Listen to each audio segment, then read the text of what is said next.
اللہ فرماتے ہیں کچھ لوگوں کا دعویٰ ہے کہ ہم اللہ اور آخرت پر ایمان رکھتے ہیں، حالانکہ وہ ایمان نہیں رکھتے، دعویٰ کرتے ہیں، نفاق کا مظاہرہ کرتے ہیں، منافقت کرتے ہیں۔ جو اللہ کو ماننے والا ہوتا ہے اس کا رنگ اور ہوتا ہے، جس کو پتا ہوتا ہے قیامت کے دن اللہ کے حضور کھڑے ہونا ہے، اس کے اعمال یہ نہیں مانتے، کہتے ہیں ہم مانتے ہیں، پر مانتے دعویٰ ہے کہ ہم مانتے ہیں آخرت کو بھی اور اللہ کو بھی، پر نہیں مانتے۔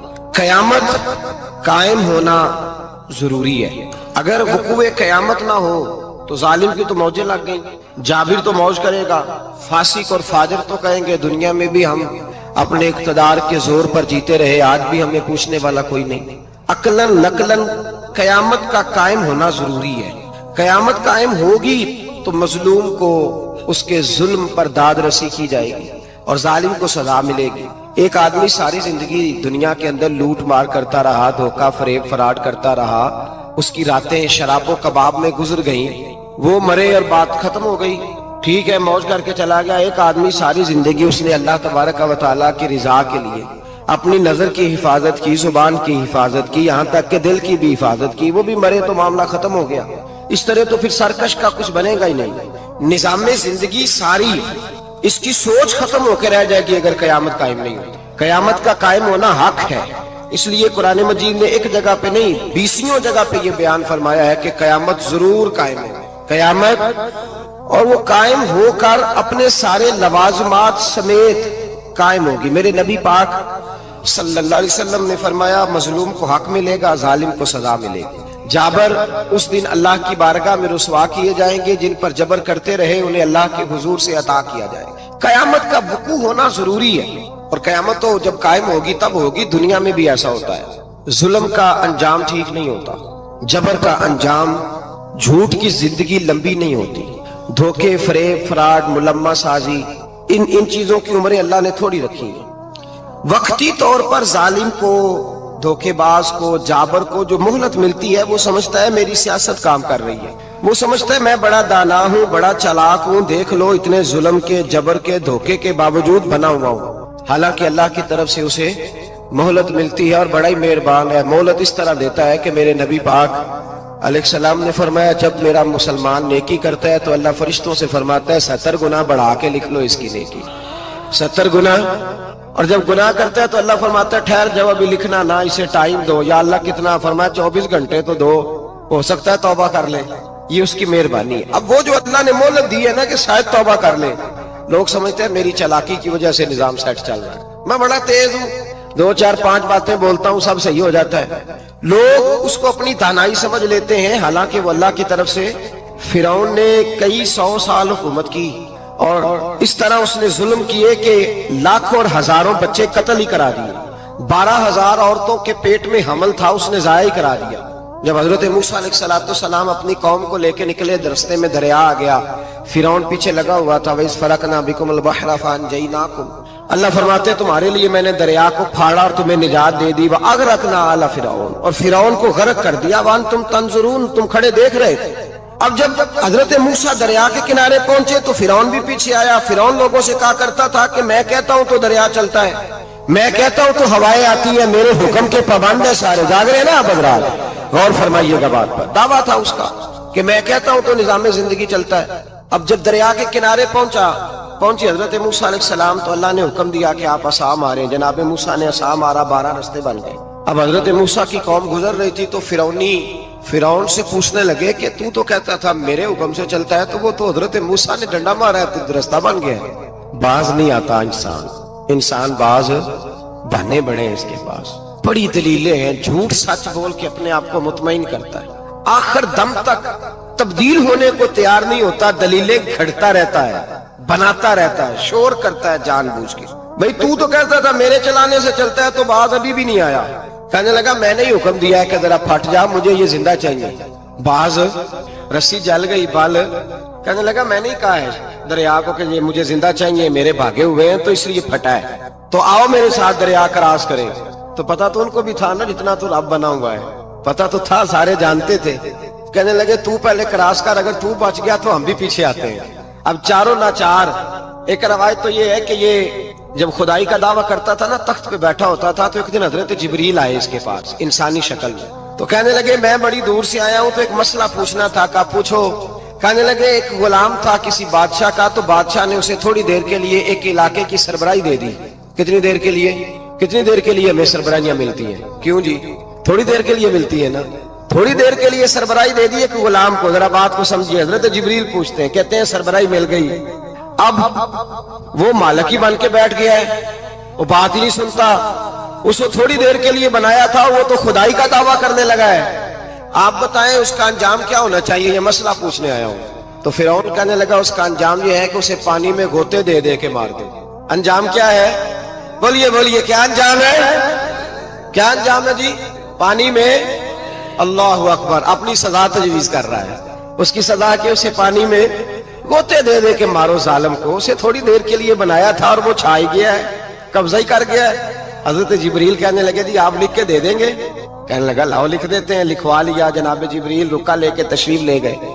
اب جب فرعون دریا میں آیا نا تو اللہ نے حکم دیا مل جا. جب دریا ملا چیخنے لگا تو حضرت جبریل آئے, کہنے لگے تیرا ہی فتویٰ ہے, یہ تیری سزا ہی ہے نا. ہم بھی بڑی سزائیں تجویز کرتے ہیں. یہ جھوٹا ہے جی, اس کا تو فلانا علاج ہونا چاہیے, تو اگر تو جھوٹ بولے تو یہ فلانا بڑا جاور ہے جی, اس کے ساتھ اس طرح ہونا چاہیے, تو اگر تو یہ کام کرے تو جو سزا تو لوگوں کے لیے تجویز کر رہا ہے تو اپنے بارے میں بھی سوچ. اب جب گوتے آئے نا, آخری وقت دیکھا وہ فرعون جو کہتا تھا میری مرضی سے دریا چلتا ہے. علامہ ساوی نے تفسیر ساوی میں لکھا ہے تڑپ کے رونے لگا. جب یہ مزاج ہے, ایک دفعہ اوپر آتا ہے آدمی جب دریا میں جاتا ہے, اوپر آیا تو چیخنے او میرے حواریو خدا کا واسطہ مجھے بچاؤ. کہنے لگے تو کہتا تھا میری مرضی سے چلتا ہے. بے بسی ہے, تڑپتا ہے, روتا ہے. وارث شاہ مان کری نہ وارثہ دا, رب بے وارثہ کر کے مار دائی. تڑپ رہا ہے, چلا رہا ہے, کوئی مدد کو نہیں پہنچتا. اب جب آخری گوتا آیا تو کہنے لگا آمنا بے رب موسیٰ و ہارون, میں موسیٰ کے رب کو بھی مان گیا, ہارون کے رب کو بھی. اللہ نے فرمایا نہیں, اب تیرا ماننا قابل قبول ہے. اس وقت ماننا تھا جب تجھے مہلت دی تھی, جب تو جوان تھا. بڑھاپا آتا ہے, بیماری آتی ہے, جوان آدمی بیماری کا شکار ہوتا ہے تو کہتا ہے یا اللہ ایک دفعہ صحیح کر دے, میں ساری پڑھا کروں گا. ایک دفعہ ٹھیک کر دے, میں مسجد میں رہوں گا, میں اگلے سال اعتکاف بھی کروں گا, میں ساری تراویحیں پڑھوں گا. تو اس وقت پڑھنی تھی جب تجھے مہلت دی تھی. اس وقت پڑھنا تھا جب اللہ نے تجھے آسانی دی, زندگی دی. اگلا وقت یہ حال ایک کا نہیں ہوا. نمرود کو دیکھ لیں, حضرت ابراہیم علیہ السلام کو کہتا تھا میں رب ہوں. آپ نے فرمایا رب تو وہ ہے جو زندہ کرتا اور مارتا ہے. ایک موت کا قیدی بلایا, کہنے لگا ہاں بھائی کتنے دن رہ گئے تھے پھانسی میں؟ کہنے لگا جی پرسوں ہونی تھی. کہا جا تجھے آزاد کیا, لو میں بھی زندگی دیتا ہوں. ایک بے گناہ آدمی کو پکڑ کے قتل کر دیا, کہتا میں بھی مارتا ہوں. حضرت ابراہیم علیہ السلام کہنے لگے تو بیوقوفوں جیسی دلیلیں دے رہا ہے. چل اس طرح کر, میرا رب سورج مشرق سے نکالتا ہے, تو اگر رب ہے تو مغرب سے نکال کے دکھا. اب دلیل کا جواب کوئی نہیں تھا تو کہنے لگا پکڑو اور آگ میں ڈال دو. اللہ کے نبی کو آگ میں ڈالنے والا. یہاں ایک مچھر بیٹھا ہے, 400 سال حکومت کی اور خدائی کا دعویٰ کیا. یہاں مچھر بیٹھا تھا, چھینک آئی تو مچھر اندر چلا گیا. پہلے دربار کا ادب یہ تھا کہ جو آئے سجدہ کرے. اب اس کے سر پہ کوئی چیز مارتا تھا تو اسے سکون ہوتا تھا. مچھر تھوڑی دیر کے لیے اس کا دماغ چھوڑتا تھا. او بھائی یہ اس دھرتی پہ اللہ نے لوگوں کو نظارے دکھائے اور ہمیں سمجھانے کے لیے دکھائے. ہمیں تفکر کی, غور کی دعوت دی کہ دیکھ لینا, اپنے عمل کو پرکھنا. تمہارے عمل حضرت موسیٰ کے فرما برداروں جیسے ہیں, جناب ابراہیم کے فرما برداروں جیسے ہیں, یا بن کے بیٹھ گئے ہو؟ اب دربار کا ادب یہ ہے, بے بسی کا یہ حال ہے کہ جوتے لٹکتے ہیں دربار میں, جو آتا ہے جوتا کھینچتا ہے. اور ادب یہ ہے کہ 10 جوتے نمرود کے سر پہ مارو. اور 400 سال جوتے لگتے رہے. روتا تھا, جو آدمی آتا تھا منتیں کرتا تھا, کہتا تھا کہیں سے کوئی دوائی مل جائے گی. پاگلوں جیسی زندگی گزاری, پاگلوں جیسی سخت. وہ تو حساب, وقوع قیامت تو حساب ہوگا ہی. یہاں لوگ پاگل ہو کے مرتے ہیں, معذاللہ نفسیاتی مریض ہو کے مرتے ہیں. یہاں آخری وقت اتنا سخت آتا ہے کہ دنیا موت کی دعائیں مانگتی ہے. میرے بھائی جب انسان ظلم کرتا ہے تو بھول جاتا ہے کہ شاید مجھے پوچھے گا کوئی نہیں. جب وہ زیادتی کرتا ہے تو بھول جاتا ہے. جب وہ کسی کا حق کھاتا ہے تو وہ کہتا ہے شاید اس کا تو وارث ہی کوئی نہیں جس کو میں لوٹ رہا ہوں. لیکن جب اللہ کی پکڑ آتی ہے, حجاج بن یوسف ظالم تھا, اس نے اچھے کام بھی کیے تھے. قرآن پاک پر زیر زبر آراب حجاج بن یوسف نے لگوایا. محمد بن قاسم کو ہندوستان سندھ کے علاقے فتح کرنے بھی حجاج بن یوسف نے بھیجا تھا. ساری خوبیاں اپنی جگہ پر, ظالم بہت بڑا تھا. کسی آدمی نے اس کے سامنے کونے کی طرف منہ کر کے ساتھ والے سے بات کر لی تو کہنے لگا میرے خلاف کیا، اس کو لے جاؤ 2 ٹکڑے کر کے واپس لے آؤ۔ توتی بولتا ہے نا اقتدار، جب کسی کے ہاتھ اقتدار ہوتا ہے نا، وہ چاہے ایک گھر کا ہی کیوں نہ ہو، وہ 10 بندے فیکٹری میں کام کرتے اور جو ان کا مالک ہوتا ہے وہ کہتا میں مالک ہوں، مجھے مانو۔ جب تو صاحب اقتدار ہوتا ہے نا، جب تو سسر بن کے بیٹھتا ہے اور کسی غریب گھر کی بہو آتی ہے 2-4 تو کہتا ہے میرا اقتدار ہونا چاہیے، جب میں کھانسنے لگوں تو ہر آدمی کے ہاتھ میں ٹشو پیپر ہونا چاہیے، جب میں بولنے لگوں تو بندے ہوئے ہاتھوں سے ہر آدمی جی جی کرتا ہوا کھڑا ہونا چاہیے۔ جس آدمی کا، اور یہ کام بہو بھی کرتی ہے کئی دفعہ، وہ بھی کہتی ہے کہ تمہیں پتہ نہیں میں کتنا لمبا چوڑا جہیز لے کے آئی ہوں، جب میں سونے کے لیے اپنے بیڈ روم میں جاؤں تو خبردار بوڑھے بابے کو اجازت نہیں کہ وہ کھانسے، اماں کو چاہیے کہ اگر اس کو بڑی سخت پیاس بھی لگی ہے تو میرے سوتے سوتے باورچی خانے میں برتن نہ کھٹکھٹائے۔ جو جہاں بھی جس اسٹیج پہ بھی بیٹھتا ہے وہ کہتا ہے کوئی نہیں مجھے پوچھنے والا، میں مطلق العنان ہوں۔ جوان بوڑھوں کا مذاق اڑاتے ہیں، سمجھتے ہیں شاید کبھی بوڑھے نہیں ہونا، مذاق اڑاتے ہیں۔ تندرست لوگ بیماروں کا مذاق اڑاتے ہیں، شاید کبھی بیمار نہیں ہونا۔